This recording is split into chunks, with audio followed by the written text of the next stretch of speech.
নমস্কার সবাই।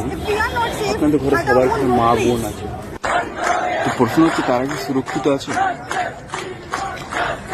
আচ্ছা, আমরা এত এত ডেলি ডেলি রেপ কেস শুনছি সোশ্যাল মিডিয়া নিউজ পেপারে। তো রেপ হওয়ার পরে তাদের পরিবারের অবস্থা কি বা তাদের অবস্থা কি, সেটার ব্যাপারে কি আমরা কোনোদিন খবর নিয়েছি? আচ্ছা, এই যে রেপ হয়ে যাচ্ছে, এটার জন্য তো আমাদের সংবিধানে প্রশাসন সুরক্ষার ব্যবস্থা আছে, কিন্তু প্রশাসন কি ব্যবস্থা নিচ্ছে বা কি নিয়েছে, এটা একটা প্রশ্ন। আচ্ছা, আমাদের পুলিশের ভূমিকা কি? আমাদের পশ্চিমবঙ্গ পুলিশ বা অন্যান্য রাজ্যে যে পুলিশ আছে, সেই পুলিশের ভূমিকা কি? আচ্ছা, মনে আছে আপনাদের আরজিকর কেস, আরজিকর ঘটনাটা কি এখনো বিচার পেয়েছে? আরজির ঘটনাটা আমরা কি শুনেছি, এই সিভিক ভলেন্টিয়ারকে সাজা শোনানো হয়েছে। আরজিকর কেস কিন্তু আরো অনেকগুলো নাম জড়িত ছিল, তারা এখন কোথায় এবং তাদের জন্য প্রশাসন কি করেছে বা তাদের কাছে কি প্রশ্ন করা হয়েছে বা তারা এখন কি করছে বা কোথায় আছে? যেমন নাম বলতে বিনীত গোয়েল, সন্দীপ ঘোষ, এরা কোথায় এবং এরা কি এখনো ডিউটি করছে বা এরা কি তার সাথে জড়িত ছিল না? আচ্ছা, আপনারা কি জানেন প্রত্যেক দিন 2021 এনসিআরবি রিপোর্ট অনুযায়ী 85টা থেকে 100টা মেয়ে পার ডে রেপ হচ্ছে। মানে যদি মাসে ধরেন তো 3000টা মেয়ে প্রত্যেক মাসে রেপ হচ্ছে। তো প্রশাসন কি করছে?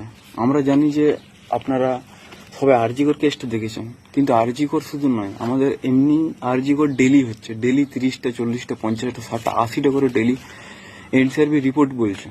এটা আমি বলছি না, এই যে রিপোর্ট যেটা স্ক্রিন দেখতে পাচ্ছেন, এই রিপোর্ট বলছে যে প্রত্যেকদিন 80টা থেকে 100টা মেয়ে রেপ হচ্ছে। প্রশাসন করছে কি? প্রশাসন তো এত পাওয়ারফুল, আমাদের দেশ এত পাওয়ারফুল। আচ্ছা, আমরা দেখছি প্রশাসনকে মা বোন, ওর মাকে বোনকে নিয়ে পরে অশ্লীল কথা বলা হচ্ছে, প্রশাসন তাদেরকে কিচ্ছু করতে হচ্ছে না।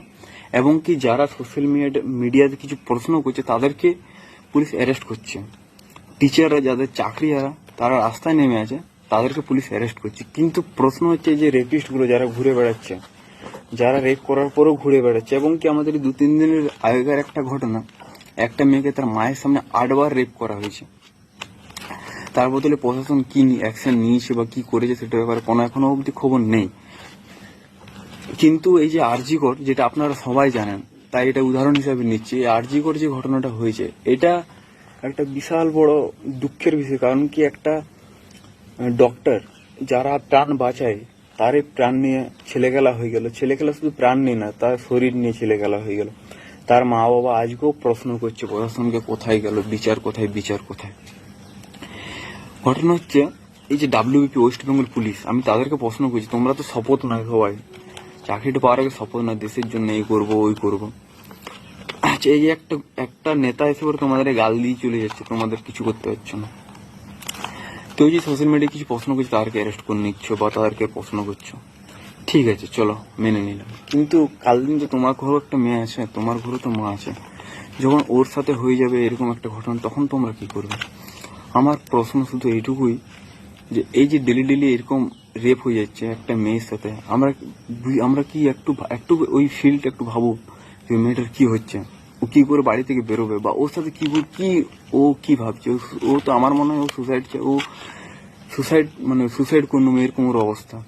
কিন্তু ওর থেকেও বেশি যন্ত্রণা ওর কি খারাপ লাগছে যে আমাদের সংবিধানে, এত বড় সংবিধান, পাওয়ারফুল সংবিধান, এত নিয়ম কানুন থাকা সত্ত্বেও প্রশাসন তাদের সাথ দিচ্ছে না। প্রশাসন ডাব্লিউবি কি তো একদম ঘৃণা, মানে নির্লজ্জ বেহায়া হয়েছে ওয়েস্ট বেঙ্গল পুলিশ। হ্যাঁ, এবারে অনেকেই বলবে যে সব পুলিশ এক হয়নি, কিন্তু কোনো একটা মহান পুরুষ বলেছিল যে কেউ যদি জেনে বুঝে চুপ থাকে তার থেকে বড় অপরাধ কেউ নয়। তো যে পুলিশরা অপরাধ করছে আর যারা অপরাধ করেনি তারা তো জানতে পারছে, তারাও কোনোদিন আমরা আওয়াজ তুলতে তাদেরকেও দেখিনি। আচ্ছা, সুপ্রিম কোর্ট আরজিকরের ব্যাপারে সুপ্রিম কোর্টের রায় কি ছিল, এটা আপনাদেরকে একবার মনে করো। প্রথমবার ইতিহাসে এমনি হয়েছে যে কোনো একটা কেস হয়, কেসটা হওয়ার সঙ্গে সঙ্গে ইমিডিয়েটলি 2-3 দিনের ভিতরে সেই কেসটা সিবিআইয়ের হাতে চলে যায়। তো প্রশ্ন হচ্ছে, সিবিআইয়ের হাতে হঠাৎ চলে গেল, তার মানে কি কোর্টও বুঝতে পারলে যেটা পুলিশ জড়িত আছে বা পুলিশের গাফিলাতি আছে বা পুলিশের কোনো একটা ব্যাপার আছে যেটা পুলিশ ঠিকঠাক ভূমিকা পালন করছে না, তার জন্য কেসটা দেওয়া হলো সিবিআইকে।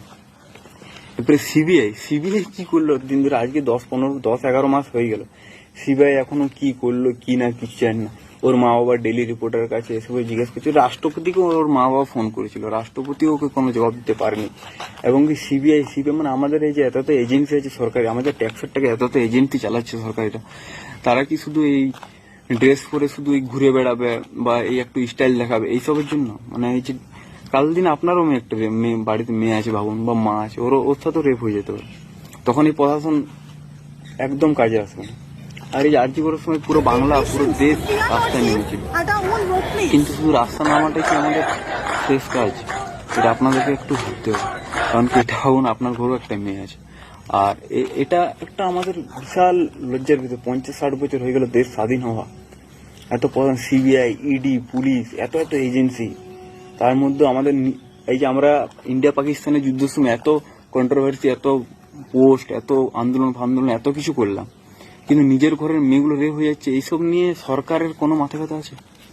আচ্ছা, পশ্চিমবঙ্গ সরকার যে মমতা ব্যানার্জি চিফ মিনিস্টার, আবার উনি বলেছেন, উনি আরজি করার সময় একটা কথা বলেছিলেন যে এই রেপিস্ট গুলোকে সাজা দিতে হবে। রেপিস্ট গুলোকে মানে শুধু ওই সেবিকটা না, মানে আরো কেউ ছিল, কিন্তু বাকিরা কে? আচ্ছা, সন্দীপ ঘোষ, বিনীত গোয়েল, এরা কি দোষী নয়? এদের কি কোনো প্রশ্ন করা নয়? বা এদের সাথে কিছু হয়নি? মানে পশ্চিমবঙ্গে বা আমাদের দেশে সোজা বাংলা কথা, তোমার কাছে যদি টাকা পয়সা থাকে তুমি ইন্ডিপেন্ডেন্ট সবকিছু করতে পারো। আর তুমি যদি পশ্চিমবঙ্গে তোমার কাছে টাকা পয়সা নেই, বা তুমি যদি মেয়ে হয়ে জন্ম নিয়েছো, তাহলে কিন্তু তোমার সাথে রেপ হবে। এটাই আমাদের মানে মিডিয়ার থেকে বা যেটা জানতে পারছি সেই হিসাবে এই প্রশ্নটা দাঁড়াচ্ছে যে আমাদের ভারতবর্ষে বা আমাদের বাংলাতে বা কোনো স্টেটে আমাদের ভারতবর্ষে মেয়েরা সুরক্ষিত নয়। এবং মেয়েরা সুরক্ষিত নয় তার সব থেকে মেন পয়েন্ট হচ্ছে স্টেট পুলিশ বা সরকারি এজেন্সি বা যারা সুরক্ষার দায়িত্বতে আছে তারা ফেলিওর। আমরা দেখছি পুলিশদেরকে মা বোন তুলে গালাগালি দিচ্ছে, পুলিশ কিছুই করতে পারছে না, মানে পুলিশ একদম লাচার হয়ে গেছে। পুলিশ হইতে পারে এই ভিডিওটার পর আমাকেও পুলিশ অ্যারেস্ট করে নিতে পারে কোয়েশ্চেন করার জন্য, কারণ আমরা দেখতে পাচ্ছি যেই কোয়েশ্চেন করছে তাকেই অ্যারেস্ট করে নিচ্ছে। আমি তাদেরকে প্রশ্ন করছি, অ্যারেস্ট করে বলে তো অ্যারেস্ট তো করে নেবে, কিন্তু তোমাদের বর্দিতে যে একটা দাগ লেগে গেছে, দাগটা কি করে সরাবে? আর পশ্চিমবঙ্গের প্রত্যেকটা মানুষের কাছে প্রশ্ন, আপনারা একটু এটা নিয়ে চিন্তা ভাবনা করুন, নাহলে কাল দিন টার্গেট আপনার মেয়েটাও হয়ে যেতে পারে। তখন কিন্তু সেম এই এখন যে এরকম বিচার চলছে তেমনিও বিচার সেইভাবেই বিচার হবে, যতক্ষণ না আপনারা মাথা ঘামান। মাথায় রাখবেন, পার ডে ডেলি 80টা মেরে হচ্ছে, এটা কম অ্যামাউন্ট নয়, এটা একটা বিশাল চিন্তার ব্যাপার। এগুলো নিয়ে মাঝে মধ্যে যখন ভাবি, নিউজ দেখি, তখন মাথা ব্যথা খারাপ হয়ে যায় এইসব নিয়ে। তো সোশ্যাল মিডিয়ায় দেখি সবাই সবকিছু করছে, এইসব কথা যারা তুলছে তাদেরকে দাবি দেওয়া হচ্ছে বা কিছু করা হচ্ছে। তাই আপনাদের কাছে একটা প্রশ্ন, আপনারা এইসব কথা নিয়ে ভাবুন, এইসব আলোচনা করুন, প্রশাসনের কাছে জবাব চান, সরকারের কাছে জবাব চান। সরকার যদি জবাব না দিতে সরকার চেঞ্জ করে দিন। আপনার মেয়ের থেকে সরকার তো দামি নয়, সরকারকে আমরাই বানাই। আর ওই সরকার যদি আমাদেরকে প্রোটেকশন না করতে পারে, তেমনি সরকারের দরকার নেই। আমাদের সংবিধানে সব কিছু রাইট আছে, এভরিথিং ফর আওয়ার পিপল। সংবিধানে যত রাইট আছে শুধু পিপল, মানুষদের জন্য, সরকারি গণতন্ত্রের লোকদের জন্য, লোকতন্ত্রের লোকের জন্য। কিন্তু লোকতন্ত্রের লোকেরাই যদি সুরক্ষিত না থাকে, তেমনি প্রশাসনের আমাদের দরকার নেই। বা প্রশাসন যদি এমনি করতে পারছে না, তো আমাদেরকে সরকার চেঞ্জ করতে হবে, প্রশাসনের বিরুদ্ধে কথা তুলতে হবে। কিন্তু কথা কি আদৌ তুলছে? আমরা শুধু ঝান্ডা নিয়ে, মোমবাতি নিয়ে শুধু রাস্তায় নেমে পর আবার ঘর ঢুকে যাচ্ছি, তারপর আবার সোশ্যাল মিডিয়ায় ঝগড়া করছি, ব্যাস এইটুকুই হচ্ছে আমাদের কাছে, এর থেকে বেশি কিছু হচ্ছে না।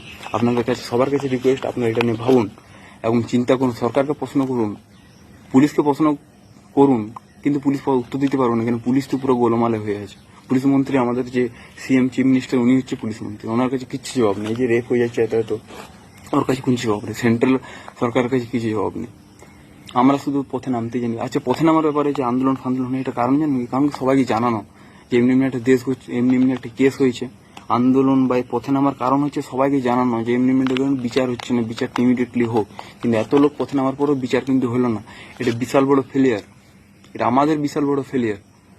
পুলিশ আমাদের জন্য, কোর্ট আমাদের জন্য, সরকার আমাদের জন্য, কিন্তু বিচারই হচ্ছে না আমাদের জন্য। তাহলে সরকার পুলিশের কিসের জন্য?